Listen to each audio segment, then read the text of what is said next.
Welcome back to Astronomy 104, the astronomy of planets. This week we're starting our much more detailed exploration of the planets of our solar system. But before we begin, I want to give you a bit of a background on why this is important, where the astronomy of planets fits in with the rest of our exploration of the universe. In short, about 100 years ago, astronomy as a discipline finally split, more or less, into three different areas. The astronomy of planets is one of those areas. So how does it fit in? Astronomers have always been generally driven by a curiosity and a desire to learn what exists in the world beyond Earth, and also to know what our place in that world is. In this, as we've previously discussed in this class, the planets always stood out as something different, as the wandering stars. And they helped us to sort out some pretty good answers to the questions astronomers had been asking. What is really out there? Well, a bunch of stars, presumably a lot like the sun, which are really, really far away. And how do we fit into that world?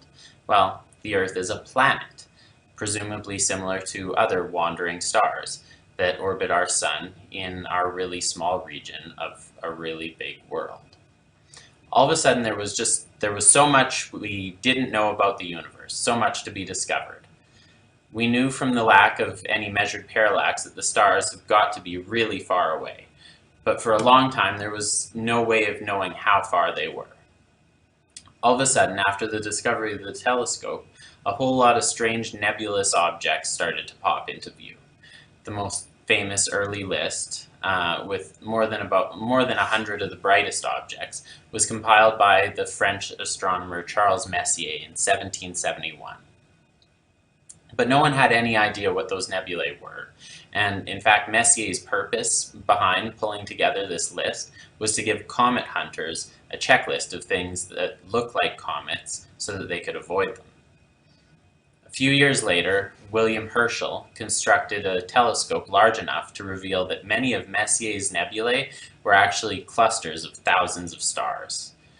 Herschel went on to publish catalogs of thousands of nebulae. He discovered Uranus in 1781, as well as 4 moons, two of Uranus and 2 of Saturn. He even discovered infrared radiation by showing that sunlight beyond the red end of the spectrum that had passed through a prism increased the temperature reading in a thermometer. That was in 1800, and then he also became the first president of the Royal Astronomical Society in 1820. So 19th century astronomers studied a whole host of objects, from variable stars to star clusters, surface features on other planets, like the seasonal variation of Mars's polar ice caps.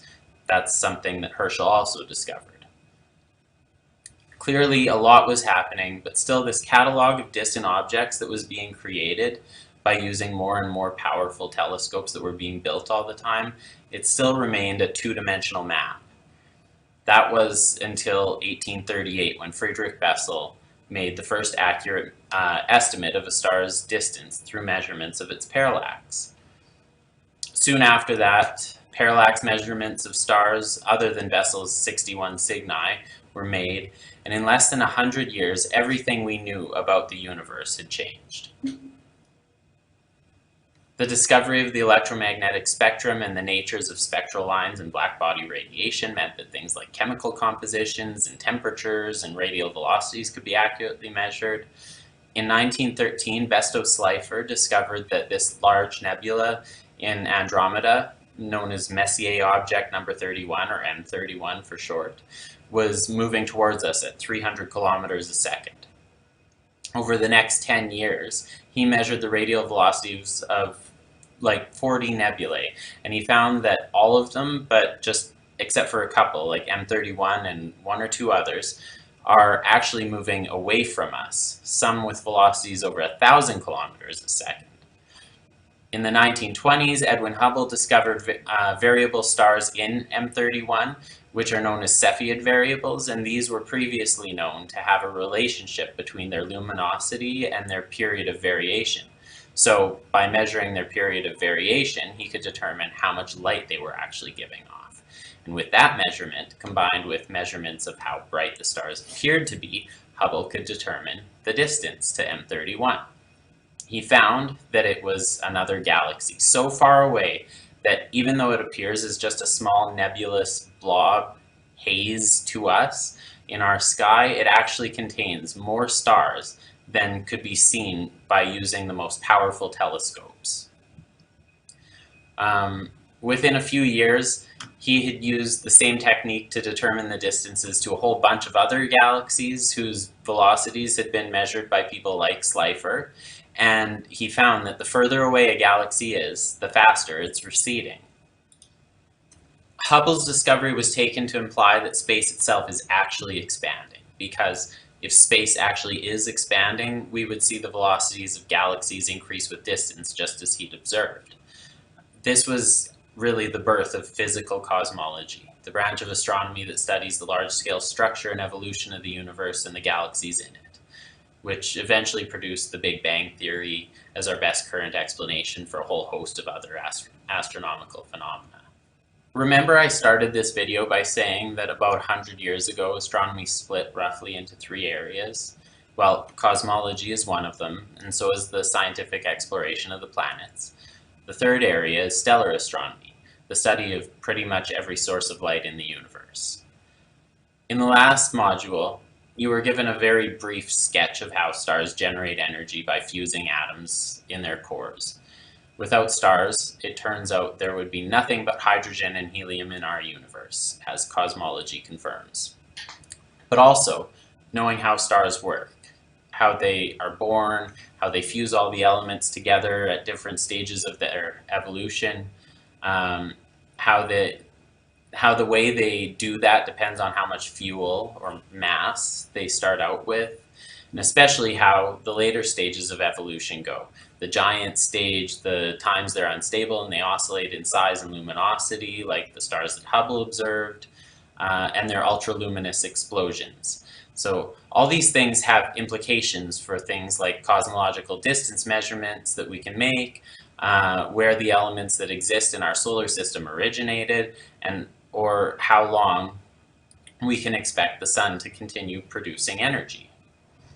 And these last 2 points finally bring us to that third area of astronomy that split off on its own in the last 100 years, the astronomy of planets. So, as I said at the start of the video, there are really two things that drive astronomers. It's this curious desire that we have to learn what exists in the world beyond Earth, and to know what our place in that world is. Cosmology is mainly concerned with the first problem, with knowing what's out there, what the universe is on the largest scales.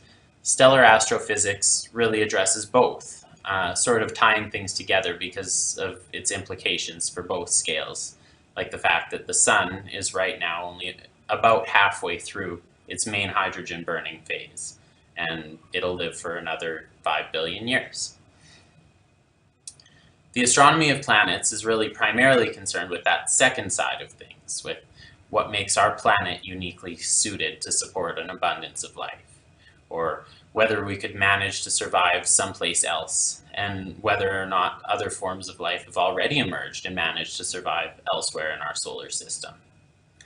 And what the possibilities are of finding other habitable worlds, or even finding other complex life forms beyond our solar system.